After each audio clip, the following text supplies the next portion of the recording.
Assalamualaikum warahmatullahi wabarakatuh. Halo semua, kembali lagi di channel Raider Manhwa. Kali ini Mimin akan melanjutkan sebuah komik yang berjudul Legenda Iblis Kehancuran Pengacau Surga.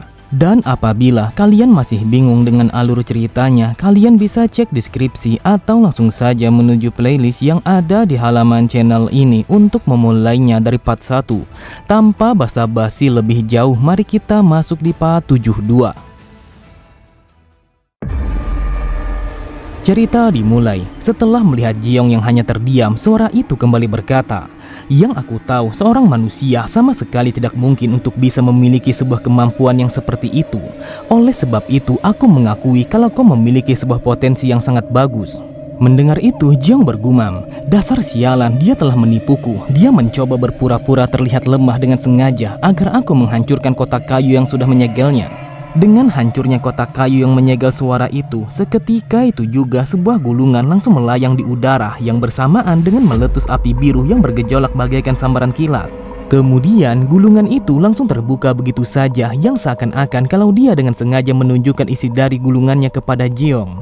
Di saat itu Jiong langsung mengedipkan kedua matanya karena ia begitu tertarik dengan apa yang berada di dalam gulungan itu.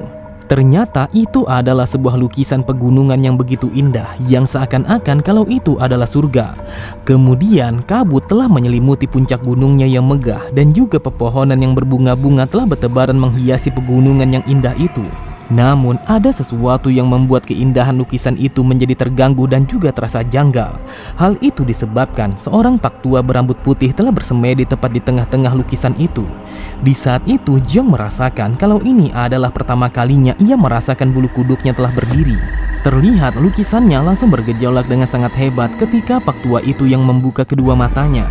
Lalu ia berjalan menginjak kabut yang seakan-akan kalau dia telah berjalan di atas awan untuk keluar dari dalam lukisan itu.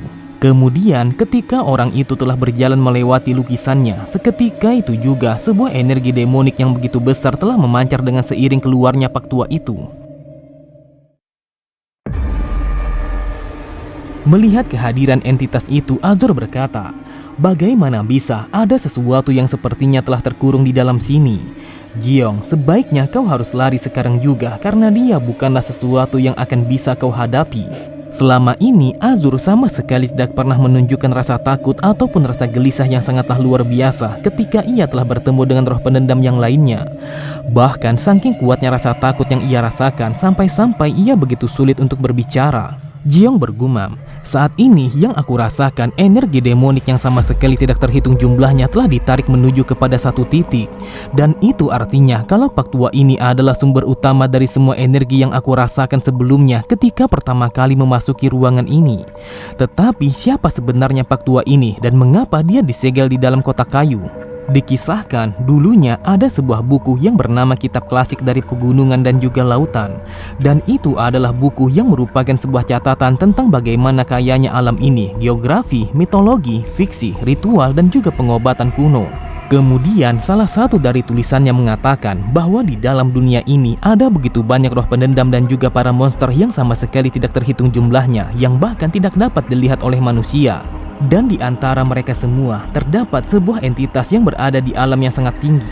Bahkan tidak ada satu orang pun dari manusia ataupun roh pendendam yang berani untuk mendekatinya apalagi mengganggunya. Mereka adalah para entitas yang sudah hidup dalam waktu yang sangat lama, dan mereka adalah para makhluk yang disebut sebagai monster demonik legendaris. Terlihat Jiong langsung menyipitkan kedua matanya ketika melihat pak tua itu yang berdiri tepat di hadapannya. Jiong berpikir, jika dia roh pendendam yang tidak termasuk ke dalam spirit beast di dalam mitos, maka dia adalah seekor makhluk yang disebut sebagai legenda di dalam hierarki roh pendendam. Seekor makhluk yang telah mencapai salah satu tingkat tertinggi di antara 6 tingkatan monster demonik yang telah hidup di dalam dunia ini. Dan ini sama seperti yang pernah dikatakan oleh Suho. Dulunya Suho mengatakan roh pendendam tingkat tinggi adalah sebuah roh yang disebut sebagai binatang suci, yaitu seekor makhluk yang telah melangkah ke ranah legenda. Bahkan para dukun mengatakan kalau mereka adalah sebuah entitas legendaris karena mereka telah hidup di dalam dunia ini selama ribuan tahun. Tetapi yang aku perhatikan, entah mengapa pak tua ini tidak ada bedanya dengan manusia. Kemudian sambil tertawa pak tua itu berkata, "Wahai manusia, apakah kau merasa gemetar setelah melihatku secara langsung seperti ini?"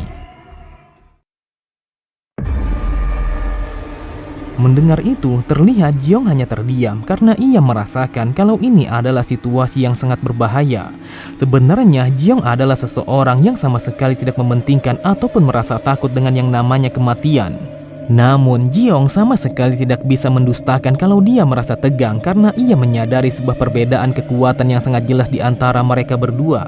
Jiong berpikir hanya dengan menatap makhluk ini secara langsung aku pun merasakan kalau kulitku terasa panas yang seakan-akan kalau aku telah dibakar secara langsung. Bahkan aku juga merasakan kalau aku begitu sulit untuk mengangkat kepalaku. Dasar sialan, dia adalah seekor makhluk yang benar-benar sangat berbeda dari para makhluk yang sudah aku temui selama ini.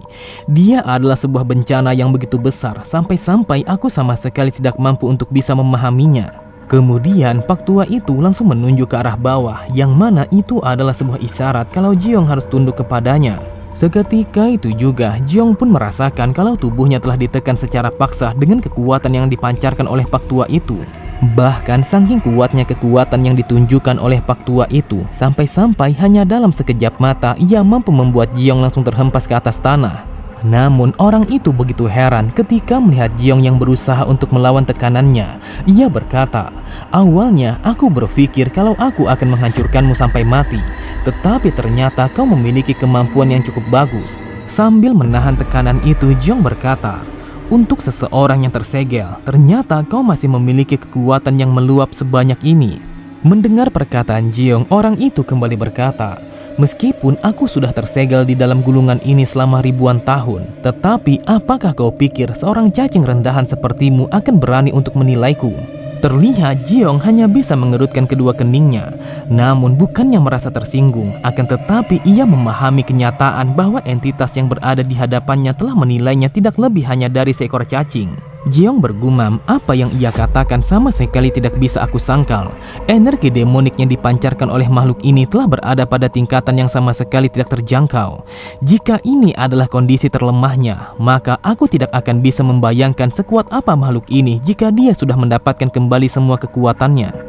Kemudian sambil memainkan salah satu dari tangannya, orang itu kembali berkata, "Tetap saja kau adalah seorang manusia yang sangat aneh. Bagaimana mungkin seorang manusia bisa berkeliaran dengan roh pendendam yang sangat lemah seperti mereka?" Mendengar itu, Jiong kembali berpikir, biasanya Azur akan bereaksi dengan sangat marah ketika dirinya yang diremehkan seperti ini. Namun entah mengapa dia sama sekali tidak membuka mulut. Apakah mungkin Azur mencoba berhati-hati karena dia tidak ingin memancing makhluk itu untuk menyebabkan sebuah bencana yang tidak terduga? Azur berkata, tidak seperti roh pendendam yang memiliki sebuah konsep yang sedikit berbeda. Setelah menjadi bentuk manusia, maka mereka akan melemah ketika mereka memakan energi demonik.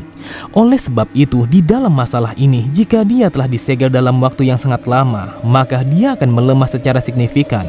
Jika dia adalah spirit beast yang sudah mencapai sebuah ranah yang sangat tinggi sehingga ia bisa berubah menjadi bentuk manusia, maka hal itu bisa dikatakan kalau dia sudah mencapai sebuah alam yang sangat mirip dengan alam dewa.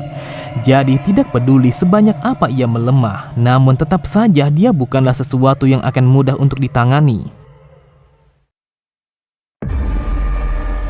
Pada sisi yang lain, setelah mengatakan itu, terlihat kedua boneka kayu yang menampung tubuh Azur dan juga Soha langsung terhisap menuju kepada Pak Tua itu. Di saat itu, Jiong langsung melepaskan ritual pengikatan agar ia bisa menyelamatkan mereka berdua. Namun usahanya hanyalah sia-sia karena itu adalah kekuatan energi demonik yang sangatlah luar biasa. Namun Azur langsung menghancurkan boneka kayunya secara paksa. Lalu sambil berlari menuju ke arah Jiong, ia pun langsung menangkap boneka kayu yang menjadi wadah bagi Suho karena ia menyadari kalau mereka akan dilahap oleh Pak Tua itu. Melihat Azur yang mencoba untuk melarikan diri sambil tertawa, Pak Tua itu berkata, "Meskipun kau hanyalah roh pendendam yang berada di level bawah dan juga rendahan, namun kau memiliki kecepatan yang lumayan bagus. Tetapi karena aku begitu lapar, maka aku rasa kalau dirimu akan cukup untuk memuaskanku." Terlihat Azur sangatlah terkejut ketika merasakan kalau tubuhnya langsung terseret ke belakang setelah Pak Tua itu yang menghisapnya. Bahkan Pak Tua itu langsung menggunakan energi demoniknya untuk mengikat tubuh Azur yang berusaha untuk pergi melarikan diri. Setelah berhasil menangkap Azur, Pak Tua itu berkata, "Aku adalah sang penguasa kematian, seekor makhluk yang terlahir dari Deadki dan juga dendamnya manusia. Jadi serahkan energi spiritual yang kau miliki kepada tuanmu ini sekarang juga." Seketika itu juga Azur langsung berteriak dengan sangat keras. Meskipun ia sama sekali tidak pernah merasakan rasa sakit secara fisik, akan tetapi entah mengapa ketika energi demonik itu yang menangkapnya, ia pun langsung mengerang kesakitan. Pada sisi yang lain, terlihat Jiong langsung berlari dengan sangat cepat sembari bersiap untuk menebaskan pedang auranya kepada Pak Tua itu. Di saat itu, ia mencoba untuk mengambil keuntungan ketika Pak Tua itu masih terfokus kepada Azur. Jiong berpikir kalau dia akan mengakhiri situasi ini dengan secepat mungkin. Namun, meskipun Pak Tua itu masih terfokus kepada Azur, akan tetapi tetap saja ia masih bisa menggunakan kekuatannya untuk menghentikan pergerakan Jiong. Benar saja, tanpa Jiong sadari, seketika itu juga ia pun merasakan kalau tubuhnya telah tertekan oleh sesuatu yang sangat berat, sampai-sampai ia sama sekali tidak bisa melanjutkan pergerakannya. Kemudian ia pun langsung mengangkat ujung jarinya ke arah atas yang bersamaan dengan terhempasnya tubuh Jiong ke arah atas dengan begitu kuat. Bahkan saking kuatnya hempasan Pak Tua itu, sampai-sampai dinding goanya langsung berguncang dengan sangat hebat. Meskipun Jiong berusaha untuk melindungi tubuhnya dengan menggunakan Deadki, namun tetap saja ia menderita luka dalam dan juga patah tulang.